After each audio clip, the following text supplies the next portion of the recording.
अरे मालिंग बस खाली, मालिंग बस. मालिंग टोंगळे माझ्या गावचा आहे, त्याला लय आनंद झालाय. हा,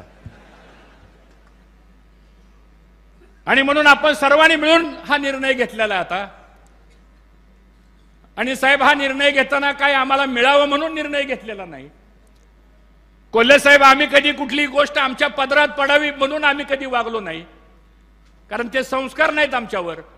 10 वर्ष झालं मी कुठल्या संविधान पदावर नसताना सुद्धा आज एवढा मोठा जनतेचा पाठिंबा आपल्यावर का मिळतो, तर समाजामध्ये एक विश्वास लागतो आणि तो विश्वास आपण संपादन करण्याचं काम या इंदापूर तालुक्यामध्ये केलेलं आहे. आणि म्हणून साहेब, मला माझ्या कार्यकर्त्यावर आणि जनतेवर मनापासूनचा अभिमान आहे. हल्लीच्या काळामध्ये मंत्रीपद, पद, कॉन्ट्रॅक्ट एवढं सगळं असताना सुद्धा माणसं जवळ थांबत नाहीत, सोडून चालली माणसं. पण आज 10 वर्ष आमच्याकडे कुठलीही सत्ता नसताना सुद्धा एवढा जनसमुदाय आपल्या बरोबर राहिलेला आहे. हा स्वाभिमानी कार्यकर्ता, स्वाभिमानी मतदार आहे, याचा आम्हा सर्वांना मनापासूनचा आनंद आहे.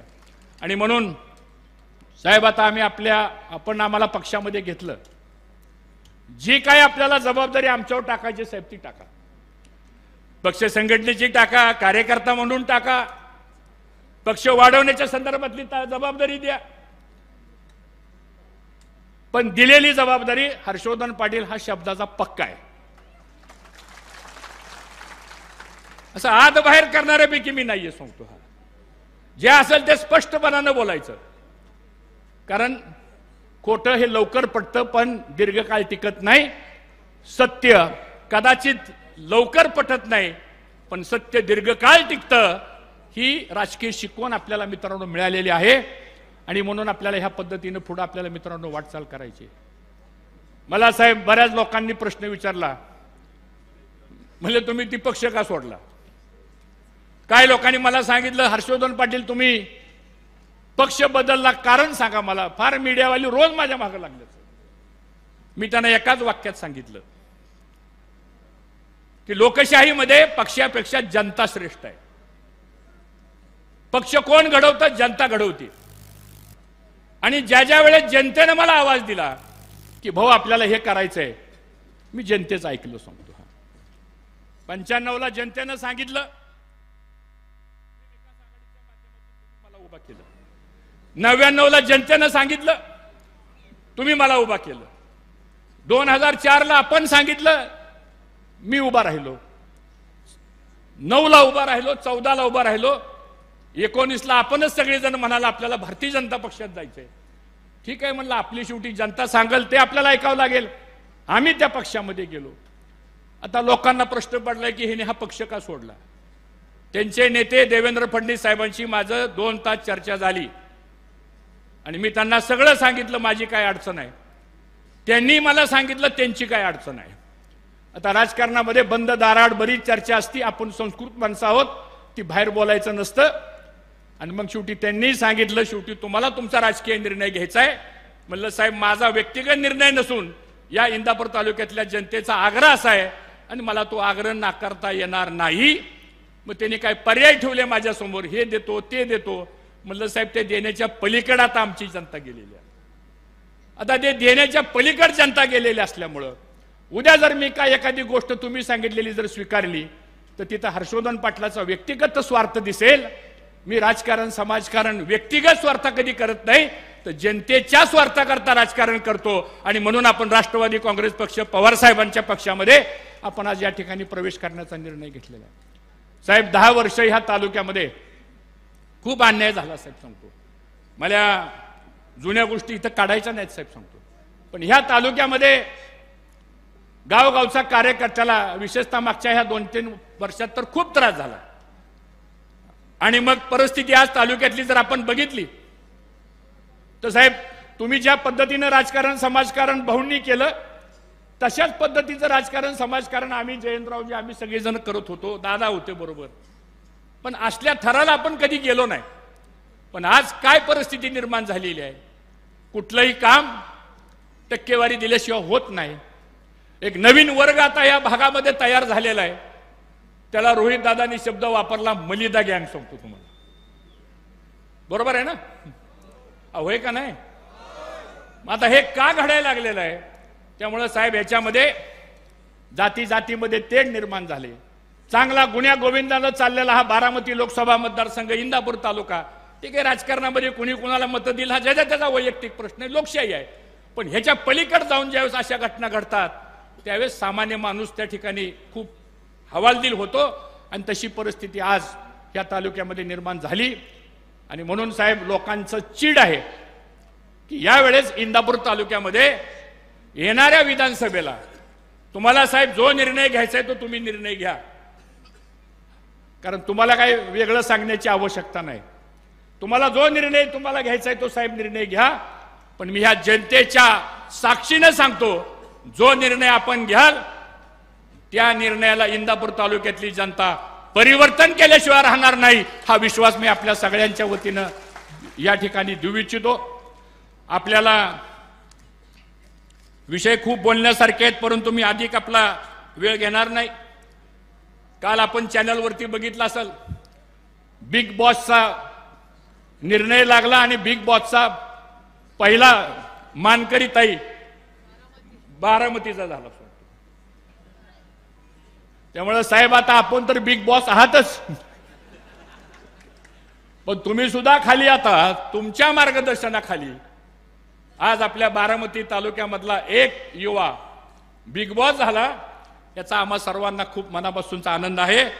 आणि म्हणून आता जबाबदारी साहेब आमच्यावर सगळ्या कार्यकर्त्यावर आलेली आहे.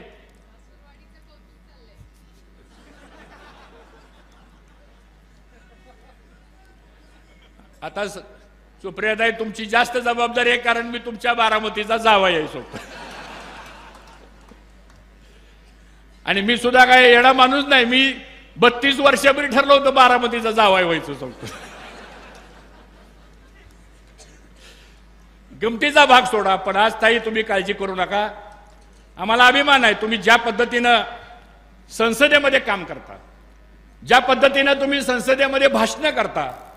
तुमचं परवा मी वक्फ बोर्डाच्या बिलाचं तुमचं भाषण मी ऐकलं टीव्हीवरती.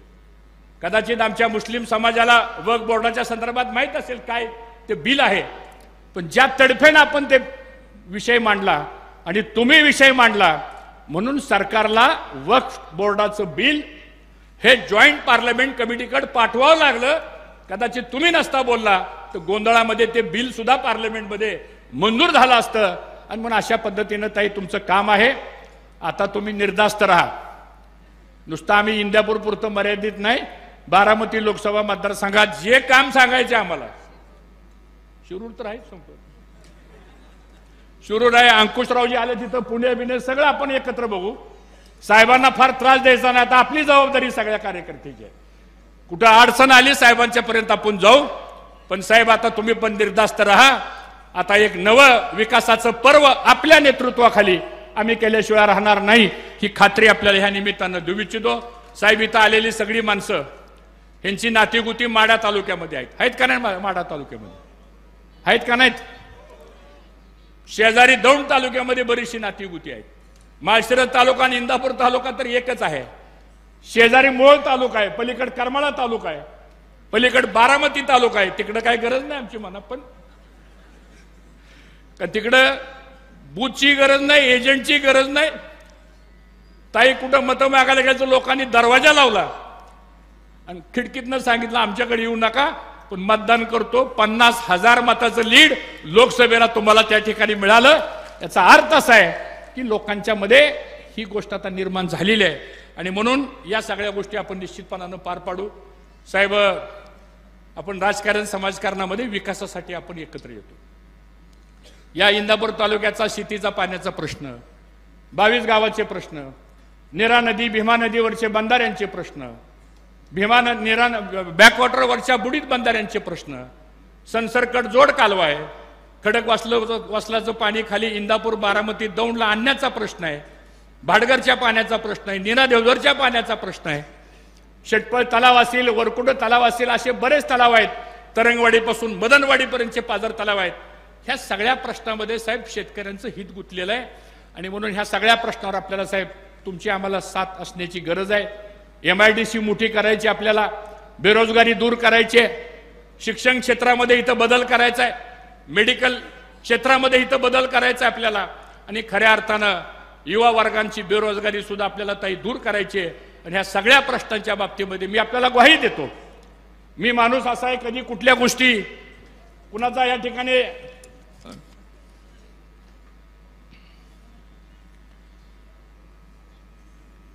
आम्ही कधी द्वेष करत नाही. आलोय आपण सगळे एकत्र काम करू. माझी ताई तुम्हालाच विनंती अशी की तुमच्या लोकांनी आम्हालाही सांभाळून घ्यावं. त्यामुळे अडचण येणार नाही काय. शेवटी आपल्याला काम लोकांसाठी करायचं, आपल्याला एकत्रितपणानं आपल्याला काम करायचंय आणि म्हणून तशा पद्धतीनं आपल्याला साहेब पुढं वाटचाल करायची. साहेब साखर धंद्यामध्ये आपला गाडा अभ्यास आहे. साहेब आपण 10 वर्ष केंद्राचे सहकार मंत्री असताना मी राज्याचा सहकार मंत्री होतो.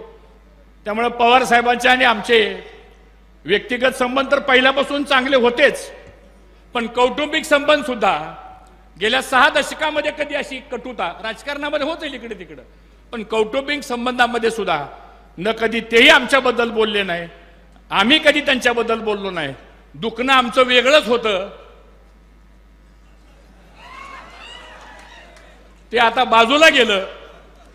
त्यामुळे आता कसलाही त्रास कुणालाच होणार नाही एवढं मात्र मला ह्या निमित्तानं सांगायचंय. आज आपण या तालुक्यामधला दूध उत्पादक शेतकरी, ऊस उत्पादक शेतकरी आणि मोठ्या प्रमाणामध्ये इथल्या आमच्या तरुणांचा शिक्षणाचा प्रश्न असेल. इथं सुद्धा engineering college, medical college, paramedical college, D pharmacy, B pharmacy ह्या सगळ्या गोष्टी आवश्यक आहेत आता. आणि म्हणून बारामतीचा विकास रोल मॉडेल जो आहे तो असा सगळ्या भागामध्ये आता आपल्याला तुमच्या मार्गदर्शनाखाली आपण नेऊ आणि खऱ्या अर्थाने एक चांगलं काम आपण ह्या माध्यमातून करू. मी दिलगिरी व्यक्त करतो जेवढी माणसं आत आहेत. मला आता चिठ्ठी आली, बाहेर 2 LED लावलेत, एवढीच गर्दी, बाहेर सुद्धा लोक उन्हात रस्त्यावर उभं राहून आपली भाषण ऐकतायत. मी त्यांचं सुद्धा मनापासून आपण टाळ्या वाजवून स्वागत करा.